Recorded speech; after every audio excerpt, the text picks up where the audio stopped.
രാവിലെ ഒരു നാരങ്ങ അച്ചാർ ഇടാനുള്ള പരിപാടിയിലാണ് കേട്ടോ. നമ്മുടെ സ്വന്തം നാരങ്ങയാണ്. കുറേ നാരങ്ങ ഉണ്ടായിരുന്നു. ഇത് കുറച്ച് ഇപ്പോൾ പറിച്ച് അച്ചാറിടാൻ വേണ്ടി നമ്മുടെ കരിയാപ്പിലയൊക്കെ പറിച്ചുകൊണ്ട് വരികയാണ്. കണ്ടില്ലേ, നല്ല ഫ്രഷ് കരിയാപ്പില, നാരങ്ങയും കരിയാപ്പിലയും. അതിൻ്റെ കൂടെ നമുക്ക് കുറച്ച് ഇഞ്ചി ഉണ്ടായിരുന്നു. നോക്കാം ഇഞ്ചി വല്ലതും ഉണ്ടോയെന്ന്. അതും കിട്ടി കുറച്ച്. അത് പിന്നെ ഇഞ്ചിയും വെളുത്തുള്ളിയും എല്ലാം കൂടെ അരിഞ്ഞ് വെച്ചു. അതുകൊണ്ട് നാരങ്ങ കണ്ടോ, വലിയ നാരങ്ങ, അതുകൊണ്ട് 5-6 മുറിക്കേണ്ടി വന്നു കേട്ടോ.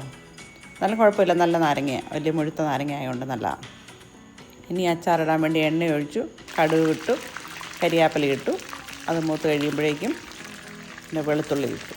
വെളുത്തുള്ളി ഇട്ട് ഇച്ചിരി ഒന്നായി കഴിഞ്ഞിട്ട് വേണം ഇഞ്ചി ഇടാനായിട്ട്. ഇഞ്ചി ഇട്ടു.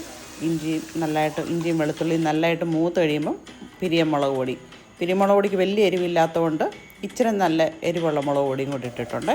പിന്നെ മഞ്ഞൾപ്പൊടി, ഉലുവാപ്പൊടി, കായപ്പൊടി ഇത്രയും ഇട്ട് നല്ലതായിട്ട് മിക്സ് ചെയ്ത് ഒന്ന് മൂത്ത് കഴിയുമ്പം നാരങ്ങ അതിൻ്റെ അകത്തോട്ട് ആഡ് ചെയ്യുക. പച്ച നാരങ്ങ ഇടുന്നത് കേട്ടോ. അതിന് വലിയ കയ്പില്ല, തൊലിക്ക് കയ്പില്ലാത്തതുകൊണ്ട് പച്ച നാരങ്ങ അങ്ങനെ തന്നെ ഇടുമായിരുന്നേ. അത് കഴിഞ്ഞ് ഉപ്പും കൂടി ഇട്ടു. അത് കഴിഞ്ഞപ്പോൾ എല്ലാം കൂടെ മിക്സ് ചെയ്ത് ഇളക്കി എല്ലാം കഴിഞ്ഞ് കഴിയുമ്പോഴേക്കും നാരങ്ങ അച്ചാർ റെഡിയായി.